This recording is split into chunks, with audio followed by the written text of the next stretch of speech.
Guys, I am here to talk about a very serious topic, and that is, does the UFC heavyweight division genuinely deserve to live? No, no, it does not. And here is my reasoning. Exhibit A. By the way, I am sorry for being AFK on the channel recently. I've been very sick. My girlfriend's been very sick. She's had to go to the ER recently. She's okay, thankfully, nothing life-threatening, but she had to get prescribed something strong. Matter of fact, I'm going to an urgent care as soon as I'm done recording this video. So I'll go ahead and put a post edit at the end of the video to, let you know what I have. Regardless, let's talk about this guy. Let's talk about the heavyweight division in the UFC, because there is a discussion to be had. What the fuck do we do with these people? Because Taito Uvasa is 0-6 in his last 6 fucking fights, and he's still on the roster. Mind you, Jailton Almeida, who was damn near about to fight for a title, just got cut, being 0-2. 1-1 if we're being honest. He got robbed. We know he got robbed. I'm a fan of Volkov. I like Volkov way more than Almeida. Almeida's boring as fuck. He did not lose to Volkov. He got robbed. Bro, imagine being Almeida. You got robbed in one fight. Mind you, that fight was a title eliminator. And then immediately after, you lose pretty decisively to Rizvan Kuniev. And then you just cut. This fat fuck's still in the roster, but you get cut. That's insane. Let's talk about it. This is a pretty big deal for the sport. And what was the reaction to this? I think a lot of people were happy. I myself, I'm not the biggest Almeida fan. I wanted to like him. I really wanted to like him because I'm a huge fan of MMA. I love skill. I love the best fighting the best. And if you were to ask me 2 Jailton Almeida fights ago, what do I think about him? Or what do I think about the heavyweight division? I would have told you that, well, one, I really like Tom the Bomb Aspinall. I want him to become the heavyweight GOAT. But it's hard to become the GOAT of your division when you rule the era where your division is arguably at its worst skill-wise. The heavyweight division right now, and for the past few years, has been in fucking shambles. We need some prospects. We need some actual skilled, dangerous contenders that will last long in Tom's legacy, on Tom's record. Right now, the best Tom win, the Pavlovich win, is not aging the best. It's not horrible, but it's not as good as it was when he first stopped Pavlovich's fucking Terminator streak. After Pavlovich, beating Volkov is good. It's aging pretty well, even though Volkov kind of robbed Almeida. He did rob Almeida, it's called what it is. But prior to that, robbed Volkov. So, dude, this division is just filled with fucking fat people and robberies. Like, I don't know what to do here. Volkov, Pavlovich, beating Blades. Those are pretty good wins, and Tom is so dominant, and his dominance alone is going to carry him for a while. It's carrying him right now, but you need some good names. If he beats Gon in the rematch, that's obviously going to be his best win, which is kind of crazy because John Jones beat him one fucking round. Let's say, hypothetically, Tom beats Gon. Okay, great win. What happens after?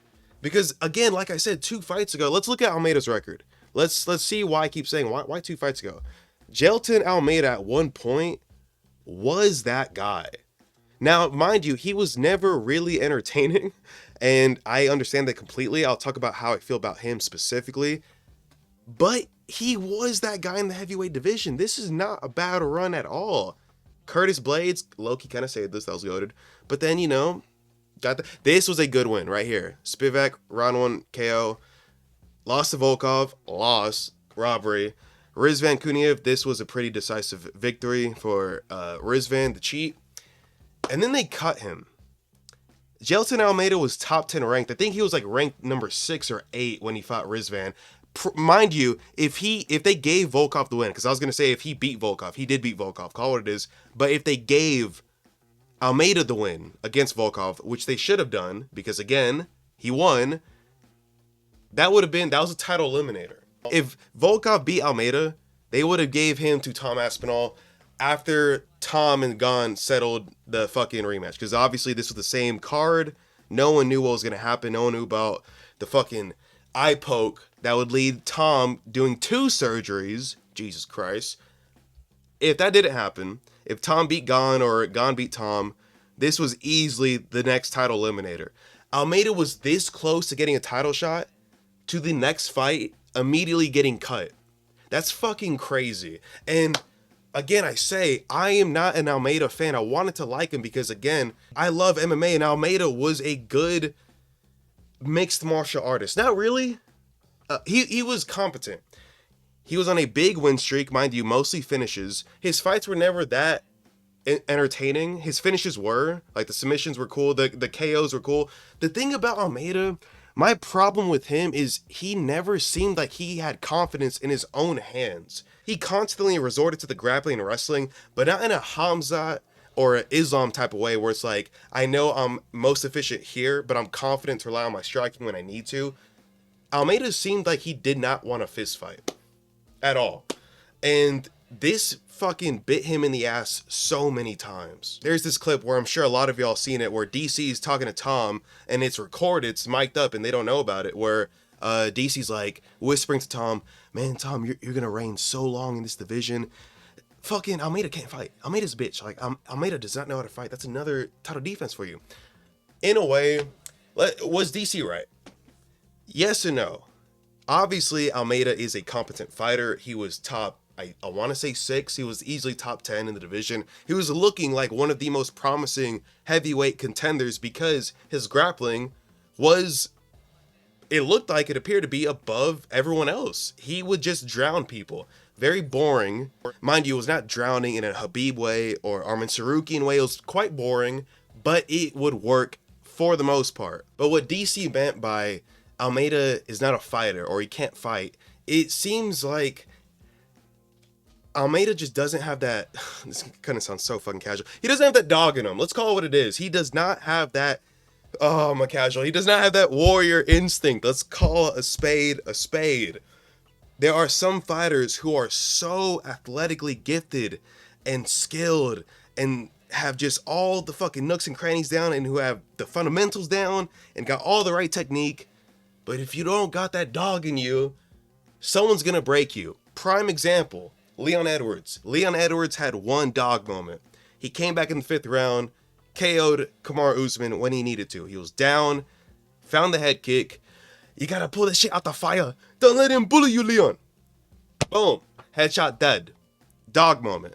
What happened after that? Leon has shown time and time again he will strike you to a 48-47 decision, but he will not go to war with you. Bilal bullied him. Sean Brady fucking harassed him. Prates, we all saw what happened with Prates.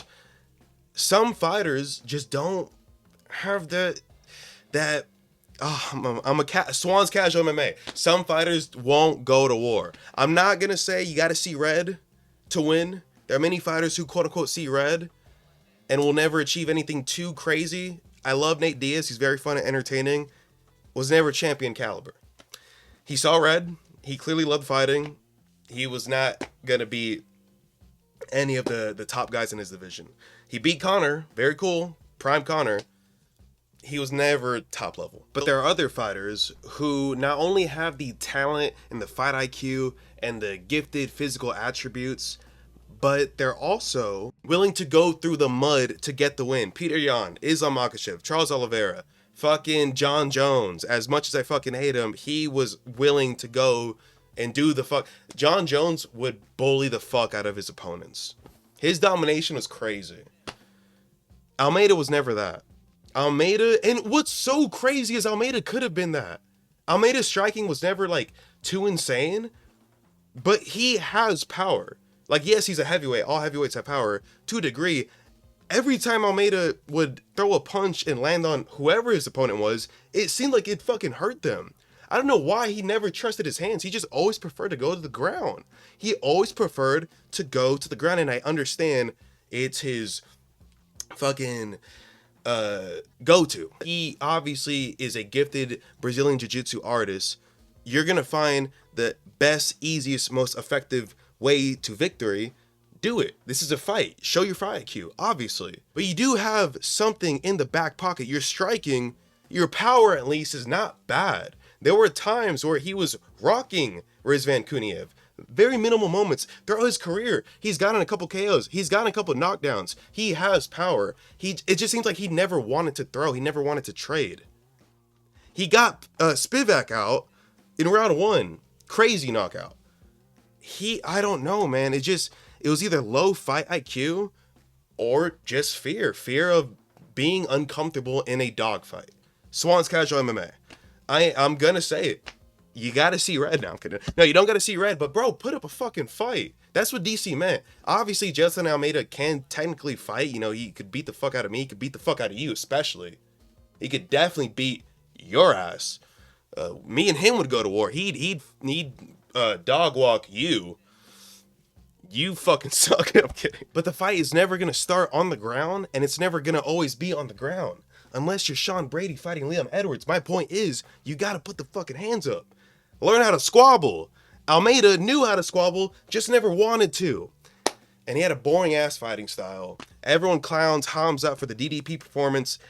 He has one boring performance. All of a sudden, he's the fucking embodiment of the Dagestani stereotype. It's not even Dagestani. He has one boring performance. Dominant, fucking arguably 10-8 every round, but boring. Okay. Almeida did that damn near every fight. Damn near every fight. So I understand why they cut him in terms of entertainment value. But this is a sport. If you want to compete with the NBA and the NFL, which granted they also have their own little cherry pickings, fucking meritocracy, questionable moments themselves, but they are recognized as legitimate sports where the skilled and the most talented go head to head. If we want to be compared to that rather than to WWE, I'm sorry, boring or not, if you're fucking winning, you can't cut people like this. I know we all wanted to fucking put something on the grill, celebrate. If you did, kudos to you. I low-key celebrated too. When Almeida got caught, I was like, man, fuck yeah. Every time I saw Almeida fight, I'm like, buh. I would be asleep. I don't give a fuck how many finishes you have. What it takes to get there is usually, I'm sorry, pretty fucking boring, and I get that. So there is half of me that's like, man, hell yeah, we don't got to see a boring-ass fighter. But then there's another half that's like, dude, what the fuck do you do with this division when Almeida is one of the few healthy, actually athletic fucking contenders? Most of the people in the top 15 are fat as fuck, and they can't do shit. It's arguably fluke KO artists versus fluke KO artists, and like the top 5 are like really good, but not even really good. They're just good. They're healthy. They can do a couple push-ups and a couple sit-ups. Okay. I'm downplaying them a little bit. No, Gon is good. Volkov's good. Tom's good. Rizvan is fat as fuck, but he looked good in the fight against Almeida. If Gelton Almeida, who, although boring, is one of the most skilled fighters in this division, he is one of the most athletic, one of the most fit. I'm not just doing the eye test like, oh, he has abs, he's got muscles, he's good. Like, no, like this fucking win streak, he's not getting fluked. The Curtis Blades, okay, well, you know what I mean? Like, yeah, he's not winning every fucking fight, but he's winning a lot of them. And he's not gassing out within 5 fucking minutes. And you're gonna cut him. You're gonna cut somebody who damn near could have fought for the title, but he was robbed in that title eliminator. I was fucking popping open a cold one. I was like, hell yeah, bro. I kid you not, when he fought Rizvan Kuniev, I watched this fight night with my girlfriend in my room. We were watching it on Paramount Plus. When this fight came on, mind you, most boring fight on the main card, obviously. Within 5 minutes, we were bored. And let me just say, you know, we kind of stopped paying attention to the fight. We had sex. Fuck. Talson Teixeira got a crazy first round finish against a Tafa brother, and then he got fluked by Derek Lewis. Early stoppage. Don't give a fuck. These 2 fights, and if you want to count the Dana White Contender Series, these 3 fights. Nah, fuck that. 1-1. This is the UFC. Prior to fighting Taito Ivasa, this alone, beating an unranked heavyweight, and then losing to Derek Lewis, got him ranked, I want to say number 14. He was definitely in the top 15. He was ranked after the loss. He beats Taito Ivasa. This is Taito Ivasa's streak that he's on. Taito Ivasa in his last 6 fights, 1, 2, 3, 4, 5. He is 0-6. His last win was 4 years ago against fucking Derek Lewis. And he just got booted off the top 15. He was still ranked top 15 after this. I think they put him at number 15, but with the updated list, when they kicked out Almeida, I forget who else they put over. They did Tai Tuivasa just got booted barely. He was still ranked 0-5 in any division, in any era. 0-5, you should be fucking booted from the company, let alone you're ranked? That's fucking crazy. It shows the state of the heavyweight division. It's so bad. We had Cain Velasquez. The question is, should we bring back steroids? Should we allow steroid usage specifically just for the heavyweights? Because, bro, we can't keep doing this anymore. Rizvan Kuniev is built like a fucking blubber whale, and he's ranked number 6. He doesn't look bad. Fight IQ wise, he seems to have a competent game going on. Am I fat phobic? No, I'm not. These people have no cardio. And why is Almeida here? He got cut. Oh. Derek Lewis is still in the top 11. Holy shit. Teixeira's 12. And he's 2-1 in his last 3. 1 ranked win against Tai Tuivasa, and he's 12. Oh my god, what do you do here? It's so bad for Tom. Mind you, most of the heavyweight division, the reason why it's so bad now is because, let's call it what it is, steroids. They can't fucking bulk up the way that they used to. You don't get a lot of Overeems no more. You don't get a lot of Brock Lesnar's. People in the heavyweight division, I'm going to say 75 to 80% of them can literally be light heavyweights. They're just fucking fat. They have no discipline. And this goes to a whole other discussion of why MMA has this problem. It has this problem because, one, MMA does require the least amount of training and the least amount of skills, especially in the heavyweight division. Francis Ngannou did not train at all until his 20s. And he was a reigning, dominant UFC heavyweight champ. He was one of the best heavyweights of all time. Okay? In most sports, you have to be fucking playing as a child, as a baby. Some sports, if you start at the age of 7, it's considered too late. There are fucking Volkanovski in the lighter weight division did not start training until his 20s.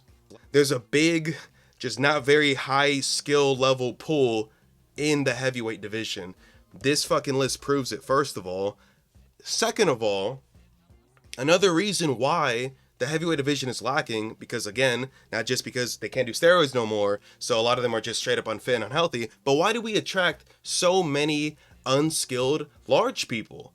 That's because in the heavyweight division, if you're a big person, if you weigh over 260 fucking pounds, you have a body that can take you places. If you have the body mass and the physique of a fucking tank, if you're over 6 feet tall and you weigh over 250 pounds and you have muscle and you're fit and you have great endurance and cardio and you're athletic, that body can take you places. Why the fuck would you join the UFC when you could train and join the NFL and become a multimillionaire? Why would you join a sport where you are signed up to take knees in the fucking face, to get your face cut open with elbows for 15 to 25 minutes and get paid $10,000 to show up, and $10K if you win?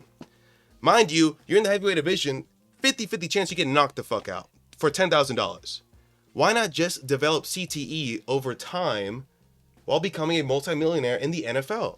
Or boxing, or kickboxing, or rugby, or bodybuilding, any other avenue that's actually worth the price. We don't pay our athletes enough. It is not rewarding enough. The UFC pay fighters, it's always been a hot topic and it's fucking abysmal. We need to pay our heavyweights a lot. I'm sorry, we need to attract these fucking people to join the sport.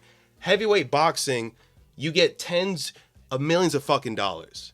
Some of them get hundreds of millions of fucking dollars. The champions in the heavyweight division, I wouldn't be surprised if it's $1 million, give or take. Mighty Mouse wasn't making $1 million. Yeah, he's a flyweight. But in general, the UFC's fucking greedy as shit. $7 billion company. And it's considered the highest pay for the champion to barely earn 7 digits. I say barely. I know I would be fucking blessed with that money. But this is a sport. We need a bigger incentive. Oh, well, these guys, the incentive is to become a warrior and become, fucking champion. That's cool. I like that awesome mindset. But when we have extremely talented and dominant champions, why the fuck do they always bounce immediately? Why did Francis leave? Why is Ilya already talking about leaving? Why is Sean O'Malley talking about, why is Tom talking about leaving? The fucking money. This sport is very dangerous. I get when you're hungry, you'll take the 10K, you'll take the 20K.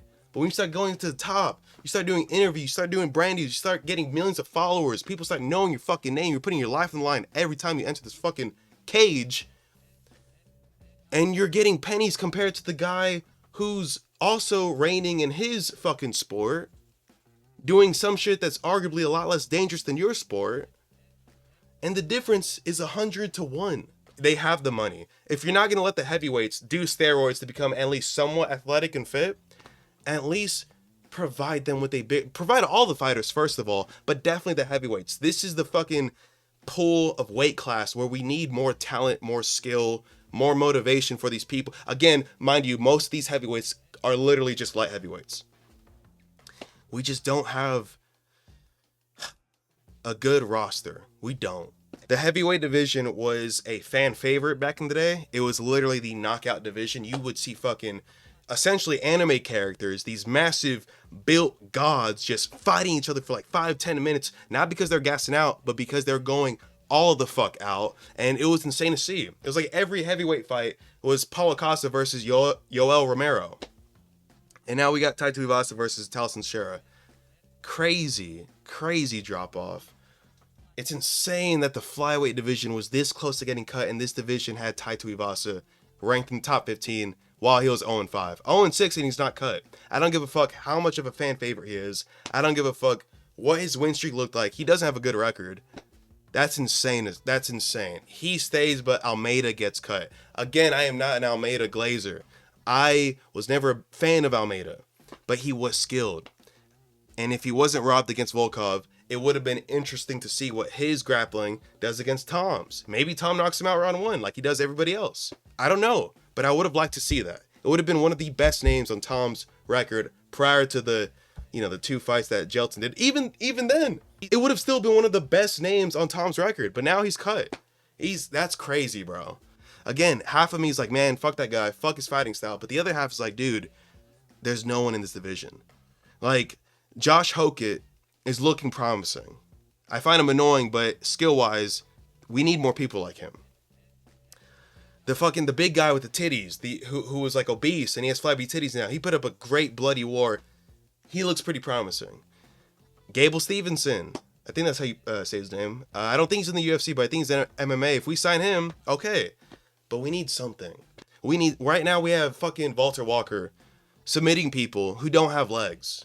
I like Walker. I think he's funny. I think he's cool. 4 submission heel hooks in a row. History. That's very cool. But we need more. And honestly, if they cut this division and force these heavyweights to fucking just cut down to light heavyweight, I don't know if I'd be opposed to that. They got to do something. Cause I'll be so real with you. When I see a heavyweight fight get announced, I roll my eyes more to that than a WMMA fight. Let's call it what it is. I'm not being a pick-me. I'm not being performative. Oh, what'd he say? Did he do you wrong? Where's my hug at? No. I kid you not. It's just how I feel. WMMA, it's got its problems, for sure. A lot of times, boring-ass fights, too. For different reasons. This is too prevalent. Heavyweight is too fucking prevalent. Does it deserve to live? As of right now, no. No. But they got to do something. I'd rather them try to accommodate to the heavyweights than just cut them out completely. Right? Higher pay for all fighters, especially for the heavyweight division. You got fucking kickboxers like Rico. Fucking pay them a good chunk. We need people. Sign more people. We need talent. If you're not going to let these guys be on steroids, incentivize them. Let's get that skill going. Don't cut Almeida. Cut Taito Iwasa. Cut Almeida when he's like fucking 0-3, 0-4. You're going to give Taito Iwasa 0-6 and still keep him? Crazy.